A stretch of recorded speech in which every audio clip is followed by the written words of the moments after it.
Hello, it's Paul Clegg here, and I've got the pleasure of introducing to you a friend of mine who I've known for a number of years. She's the go-to person as far as I'm concerned when it comes to people that are looking for some support in the way of telemarketing. Some people refer that to telesales, but as you'll discover in the call, marketing is something that can be inbound or outbound, and when it comes to reaching out to customers and potential customers, Vivien Simpson is the person to go to. And I recently chatted to her and I said, why is it that so many businesses and business owners who need to stay in touch with their customers and need to speak to potential new prospects are frightened of cold calling? And over to you, Vivien. Hello, Paul. I'm not sure whether that's a caricature of me. I'm pretty certain it's not. That's really Well, quite a frightening image. I went on to, well, I mean, that might be the frightening image that people have of people that are the receiving cold calls, and that's quite interesting. No, I went on to Pixabay where you can get royalty-free images, and I wanted one of telesales or telemarketing, and that was one of the images that popped up. I thought, why not?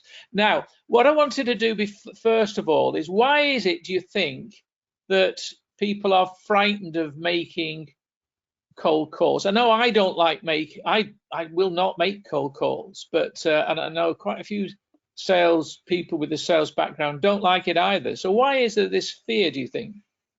I think one of the main reasons for the fear is that they are frightened that they will get rejection. And what they should understand, if a person says no, they are not rejecting you personally. They are saying it's not the right time for that product or service. So accept that, when you make cold calls, that rejection will happen. You haven't done anything wrong. It's just part of the process. So the sort of things that you need to do to help prepare yourself is make sure that you've got a good cold call script. I'm not saying you say it like a parrot, but certain points you need to mention, and also introduce yourself properly as soon as you get through to the person. I find a lot of my clients like me to introduce myself as Vivien, making a call on behalf of XYZ company, and rehearse your script so you're comfortable with it. That builds your confidence level, and also make sure that you're a good listener to what they have to say. I think key things also is when you're making cold calls is don't be disheartened by the voicemail, and don't just put the phone down and think, oh damn, didn't get through there. Always leave a friendly message. Very often when you're trying to get through to people, it's going to take a lot more than one call. It can be a surprising amount sometimes, but if you've got the right prospect that you're chasing, it's worth chasing. So you be persistent, polite, and professional on the phone. The other sorts of things that help is you might want to consider wearing a headset. The reason for that is it frees your hands up to enter data in, onto your spreadsheet or onto your CRM system, but it makes it a lot easier to for the conversation to flow if you're not sort of having to try and manage putting up and down a telephone receiver. So you need to sit up, or better still, stand up. And I know this is one that you like, Paul, when on the phone. It gives you a better posture, keep your head up, breathe naturally, and the call will flow easier with good preparation. I must admit, when I'm stood up and my shoulders are back, you're a little bit more alert. I think also I've found that when I hold a phone, I'm psychologically in my subconscious, I'm holding a barrier between me and the person. So I always found it was easier with the headsets, and headsets you can get very inexpensively. Yeah, I think you feel a lot easier in yourself when you've got that right mindset, for sure. And another thing you can do is remind yourself of past successes. All of us have had success stories that are good ones to recall about, getting a good client for our business that we're marketing. So there's always success stories. And also, do listen to what they have to say. You can tell a lot about whether they're really listening by their tone of voice. In fact, there are times when you can tell that their attention is wandering. For all you know, someone's just lobbed in front of their desk and has a desperate question they want an answer for. So immediately their attention level's gone down. That point about listening is very, very key, because we've all been on the receiving end of calls, usually from out of the country, where the person is reading a script. And so you ask a question or you say something, and then they go back onto the next part of the script, and they're clearly not listening, and that is irritating. So I think actively listening is something that is very important, and it's sometimes difficult when you're nervous and you tend to speed up. Do you think? Yeah, well, that does happen. And also, it might be a good idea to say, well, is this a convenient time for you to talk? Can I give you a call back later, or would it be better tomorrow? Can we fix another time when you'll have more opportunity of talking to me? And that works. If somebody then says, yes, but what's it about? That's an invitation, presumably, to at least put over why you want that time to call. Is that right? Yes, well, that's right. That's where you'd revert to your cold call script, basically, which should be very short, a succinct message about what you are offering them. Do you think so? Do you find, Vivien, that when it comes to, because you mentioned earlier in research, you need to be clear yourself as to what the purpose of the call is. I think it's very unlikely you're going to call a complete stranger and sell something there and then. Am I right? Yeah, that won't happen. It won't happen. It's a several stage process. So maybe a lot of people are frightened of cold calling because they think it's a sales call. That's what's in their mind, and therefore they somehow think they've got to sell, and the sale itself is at some end of that process. I mean, what do you have a particular process that fits all, or can you give me some feedback as to how that sales process might proceed? Right. Okay. Well, when you've made sure that you're speaking to the right person in that company, you would explain what you have to offer them and answer any questions they may have. They will say, well, look, it might be easier for you if we just pop an email through to you which explains it very well. And I have a number of clients who on that opening email have a good short video of what they do.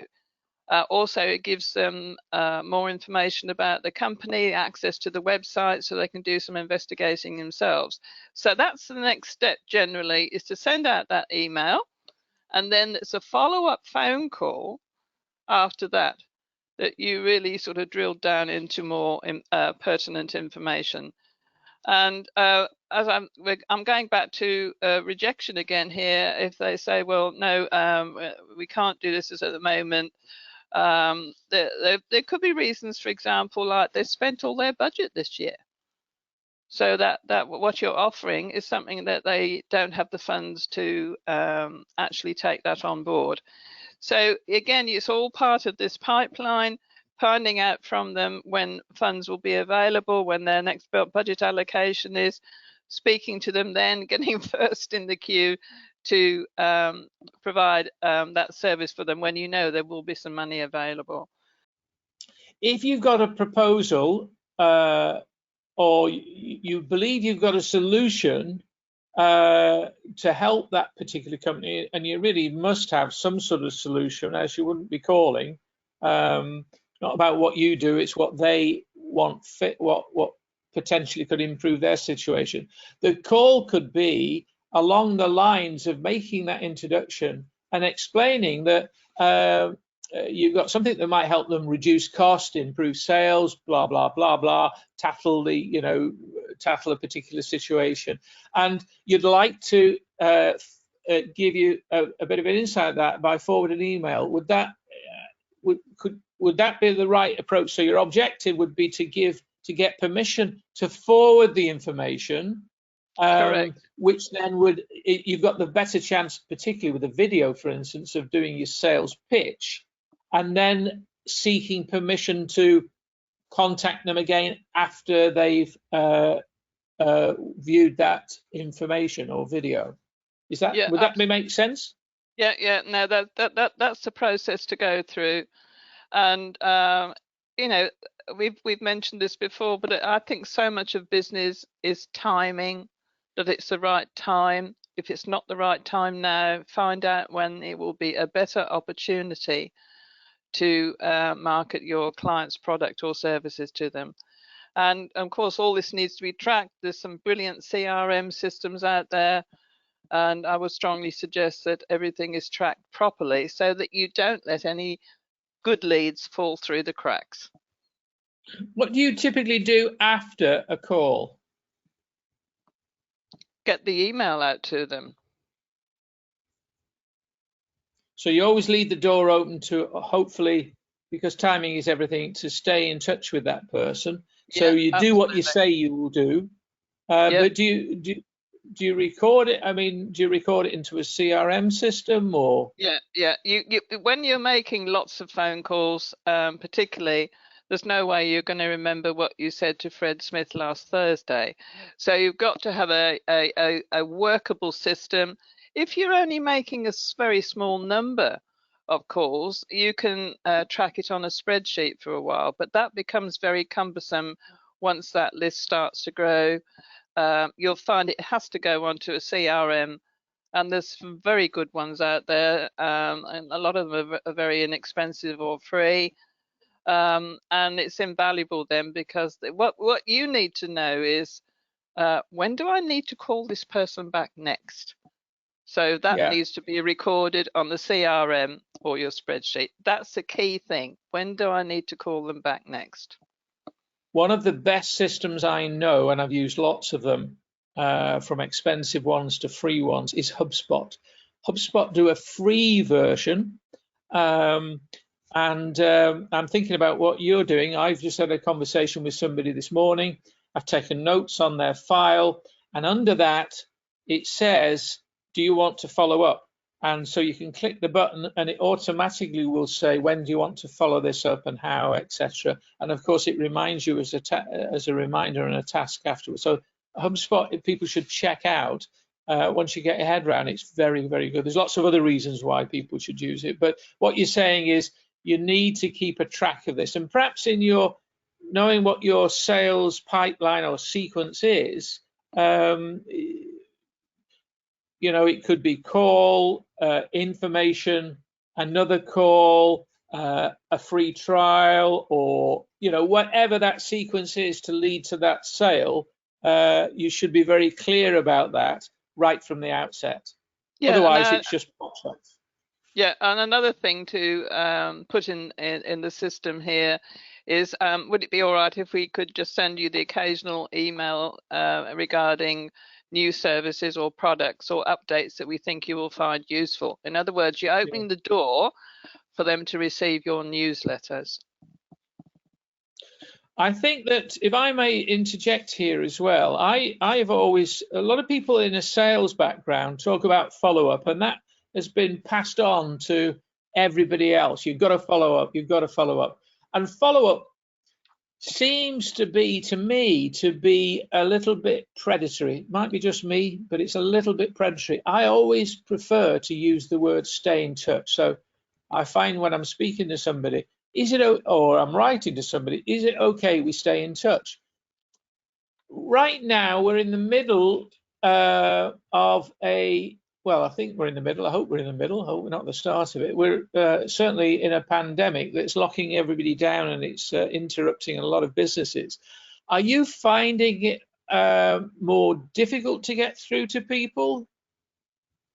Well, it's quite an extraordinary benefit for telemarketing right now, because usually you, when you're trying to reach a senior management person, you've got to go through several gatekeepers. Now, what's happening, and then I've been, making calls this last week, when you're trying to get through to them, you'll be phoning the head office number, and then they've got the technology set up in that office for it to be immediately put through to that person who is working from home. And it's a very different environment for them working from home. One of the benefits is they'll find they'll get through their work quicker because they don't have the constant interruptions that occurs when you're in an office. And the other thing is, when you're in a large office with many staff, quite a few of these might even become friends. So there's a fair amount of time spent on social interaction, whether you meet people when you've gone to the water cooler or the coffee machine. There's several minutes chat. So this person is now at home on their own, and they're missing talking to people. So it's a lot easier than it's ever been before to initially you're going to introduce the business to them, but the next step is, how are you finding working from home? And they'll tell you, and they want to chat. So it's all that useful building the relationship that will start to happen easier than previously. So it's vastly different right now. Well, when they're locked down at home because of COVID-19.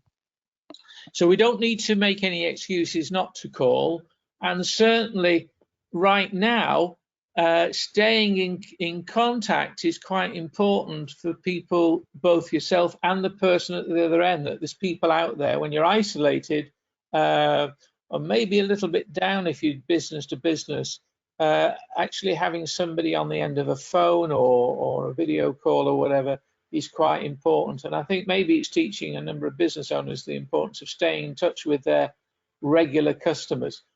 Now, a lot of people think that telemarketing is only about sales, but you very often do work taking on that role of staying in touch with people, don't you? Yes, and I think it's really important that you don't take your existing customers for granted. Just because you've been dealing with them in some cases for years, don't assume that they will always want to be with you. You've got to bear in mind that there's competitors of yours out there who could be trying to steal your clients off you. And your clients aren't going to necessarily say, well, I had Joe Bloggs from such and such a company that phoned me yesterday and he's got a better offer. I've never had anybody say that. So keep in touch, keep it friendly, keep it a really good relationship. Customer surveys are key. Yes, it can be done online, but you can actually pick up a lot more information by actually talking to them. At the end of customer surveys, I've often picked up really useful hints and tips from a customer of a client about what could be a very valuable improvement for that business. I think you're saying things that the average business person would fully agree with, that the relationship you have with the customer is most important. They're easily taken for granted because you're searching for new business. You know that you should follow up or stay in touch. You know that after a sale, and particularly high ticket sales, a call to make sure that everything's happening is vital. But the challenge is business owners normally are so busy that they don't do it. And because they've got out of the habit of doing it, they now need to learn how to do it. Now, if you know the value of a customer, it could very well be that you know what profit they bring to the company. And therefore, If you don't want to do it, you don't have the time to do it, it's not in your line of expertise, then you're somebody that we really need to have surround ourselves with people that will do these things.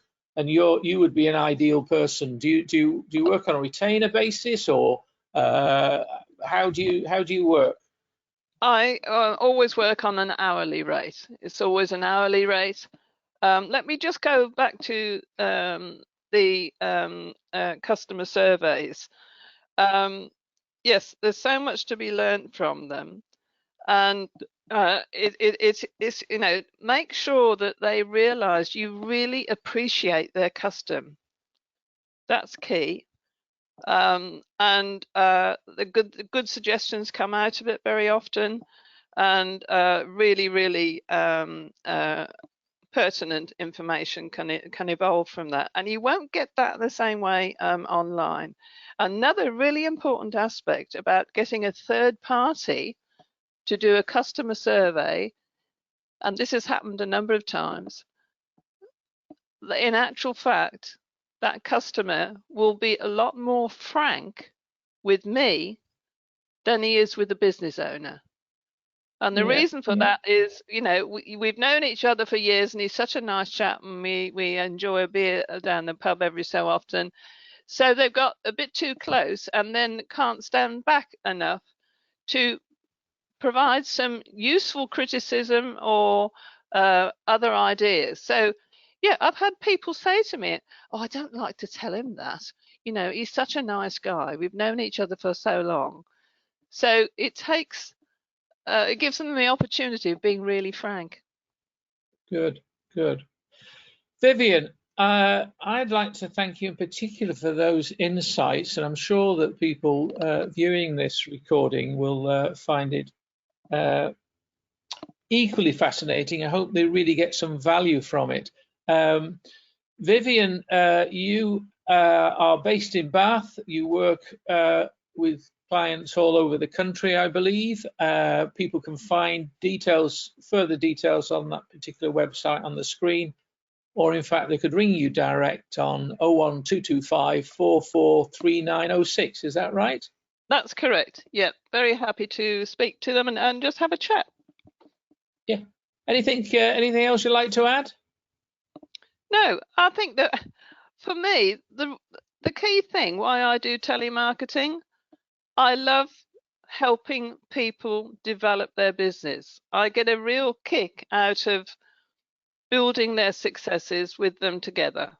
I really enjoy business, and it's not in any one particular sector. I work across the board, and I get a huge buzz out of those successes. So if somebody's wondering, likes the idea of this, realize it's got to be done, and just wants to know a little bit more about how you might fit into the team, and or even on a ad hoc basis, and how much it would cost, they can just ring you and get contact. Well, I hope people will. Yeah. Thank you very much indeed, Vivien, and